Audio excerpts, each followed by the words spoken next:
Hello students, so welcome to this new video. Now यहाँ पे हमारे पास एक क्वेश्चन है बेस्ड ऑन लिमिट्स।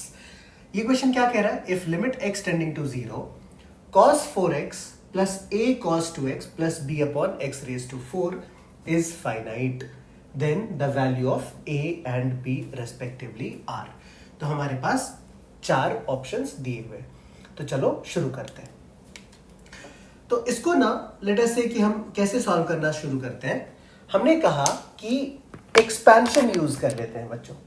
तो एक्सपेंशन हमको पता है, cos x का एक्सपेंशन क्या आता है? cos x is basically 1 minus x square by 2 factorial plus x raise to 4 upon 4 factorial and so on. I hope ये क्लियरली आपको दिख रहा है। ना यहां पे अगर हमने ये एक्सपेंशन यूज किया ना, तो ये क्या बन जाएगा? ये बन जाएगा limit x tending to 0 1 minus, यहां पे cos के अंदर क्या है? 4x। तो यहां पे x के बदले क्या है? 4x। तो ये क्या बन जाएगा? 4x का स्क्वायर अपॉन 2 फैक्टोरियल। तो ये आ जाएगा 4x का स्क्वायर अपॉन 2 फैक्टोरियल। देखो, मैंने पहले के कॉन्सेप्ट वाले वीडियोस में ये बताया होगा कि जनरली cos का जो एक्सपेंशन होता है ना, उसका 2 टर्म लेने से हमारा काम हो जाता है। बट यहां पे हम 3 टर्म लेने वाले, मतलब नेक्स्ट वाला टर्म भी लेंगे हम 4x का पावर 4 अपॉन 4 फैक्टोरियल। अभी मन में क्वेश्चन आएगा कि ऐसा क्यों कर रहे हैं? क्योंकि अगर हम डिनोमिनेटर को देखते हैं स्टूडेंट्स, तो डिनोमिनेटर में क्या है? x का पावर 4 है, तो हमको भी न्यूमरेटर में x के पावर 4 तक के टर्म्स चाहिए होंगे।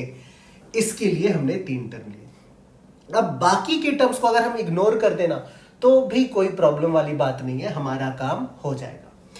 तो आगे चलते, प्लस नेक्स्ट इसको अगर हम लिखेंगे ना, तो ये आ जाएगा a into 1 minus a into 2x का square upon 2 factorial plus a into 2x का पावर 4 बाय 4 फैक्टोरियल। तो ये 3 टर्म्स हमको फर्स्ट वाले टर्म से मिले हैं, ये 3 टर्म हमको सेकेंड वाले टर्म से मिले हैं, और जो बाकी के टर्म्स थे हमने उनको इग्नोर किया है। इग्नोर करने से क्या हमारे रिजल्ट में कोई फर्क आएगा? नहीं, हमारा रिजल्ट एब्सोल्युटली करेक्ट आएगा। Plus b, this is divided by x raise to 4। अब देखो करना क्या है। देखो, अगर नीचे 4 x रेज टू 4 है और हमने x को 0 पुट कर दिया, तो डिनोमिनेटर तो 0 आ जाएगा ना। सो बेसिकली अगर हमारे पास न्यूमरेटर में कांस्टेंट टर्म्स रह जाते हैं, मान लो अगर ये 1 है, ये a है और ये b है, ये रह जाता है, तो ऊपर क्या हो जाएगा? नॉन जीरो टर्म्स आ जाएगा और नीचे क्या आ जाएगा? 0 आ जाएगा। तो non zero number upon 0, this becomes not defined. This is not defined या फिर इंफिनिटी या फिर नॉट फाइनाइट। तो हमको यहां पे क्या कहा गया है कि इसका जो लिमिट है ना इस फंक्शन का, वो फाइनाइट होना चाहिए। तो अगर मैं सिंपल स्ट्रेट लैंग्वेज में आपको बताऊं ना, तो जो नीचे वाली डिग्री है और ऊपर वाले टर्म्स की डिग्री है वो सेम होनी चाहिए। मतलब जो कांस्टेंट टर्म्स है ना, वो नहीं होना चाहिए, वो 0 हो जाएगा। तो कांस्टेंट टर्म्स क्या है? 1 a और b। तो हम यहां पे क्लियरली लिख सकते हैं 1 plus a plus b must be equals to 0। I hope this is clear students. तो ये हमको मिल गया। अब अगर हम स्क्वायर वाले टर्म्स को देखें, तो देखो यहां पे भी स्क्वायर वाला टर्म्स है, यहां पे भी स्क्वायर वाला टर्म्स है, इसको भी 0 होना पड़ेगा। अदरवाइज फिर से ये नॉन जीरो रह जाएगा और नीचे 0 बन जाएगा, and therefore we will have not finite limit या फिर नॉन डिफाइंड लिमिट्स। तो देयरफॉर अगर हम x स्क्वायर का कोएफिशिएंट देखें ना, तो हमको क्या मिला? माइनस 4 का square is 16 upon 2 factorial. x square को वी कैन इग्नोर।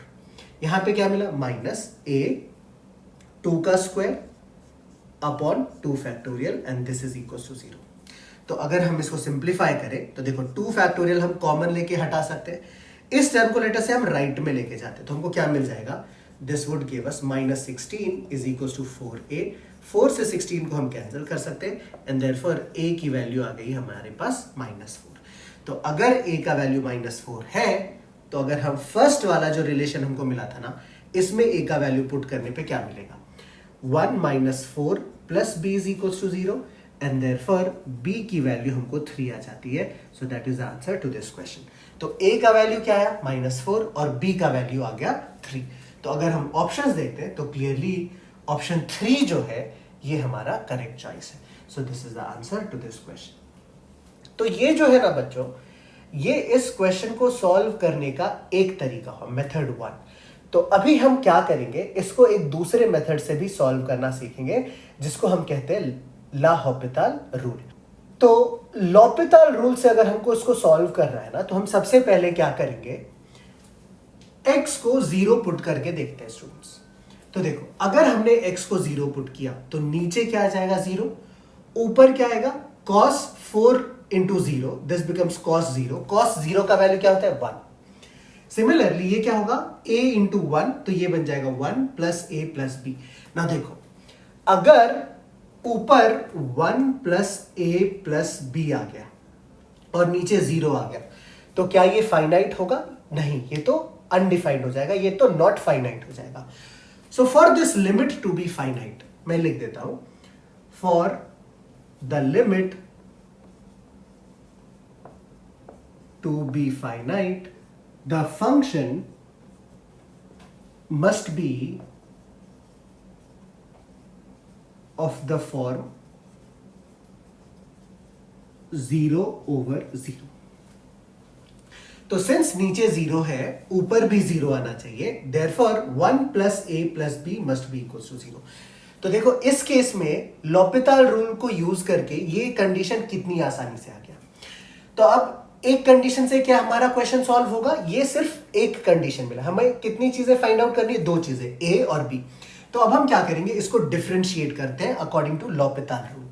तो अगर हमने इसको डिफरेंशिएट किया तो हमने लिखा limit x tending to 0, denominator में आ गया हमारे पास 4x का पावर 3, cos 4x का डेरिवेटिव बच्चों माइनस साइन 4x हो जाएगा, इंटू 4 अलग से आ जाएगा, plus a into cos 2x का डेरिवेटिव, तो हमने प्लस a लिख दिया, और इसका डेरिवेटिव आएगा minus sine 2x into 2. I think यहां पे थोड़ा मैच हो रहा है, ये जगह कम है, तो आई होप आपको क्लियर है, कंफ्यूज मत होना ना.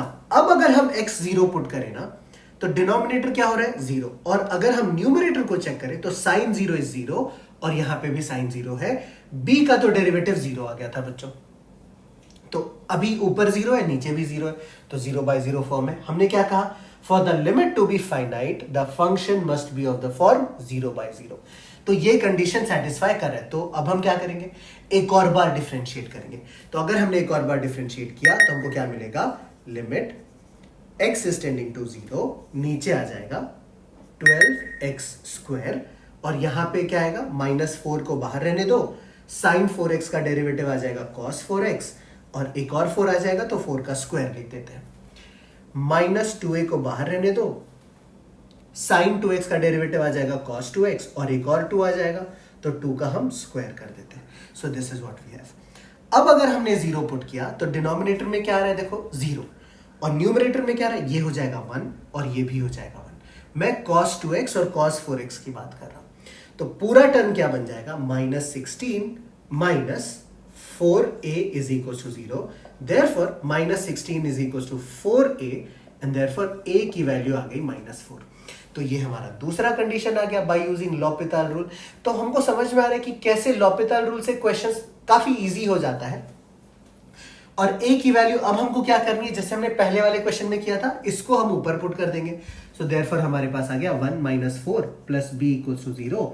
देयरफॉर b की वैल्यू आ गई 3. तो a का वैल्यू है -4 और b का वैल्यू है 3, and therefore option 3 is the correct choice. तो आई होप बच्चों आपको समझ में आया होगा कि इस क्वेश्चन का अप्रोच कैसा होता है. कभी कभी ये वाला क्वेश्चन काफी ट्रिकी हो जाता है, बट नाउ हमने इसको दो तरीके से सॉल्व किया, एक एक्सपेंशन की मेथड से और दूसरा by using L'Hopital rule. And now I hope कि इस तरह के क्वेश्चंस आप इजीली कर पाओगे. So that is all in this video. I hope आपको बहुत ही अच्छे से समझ में आया होगा. प्रैक्टिस करो and let me know in case of any doubt.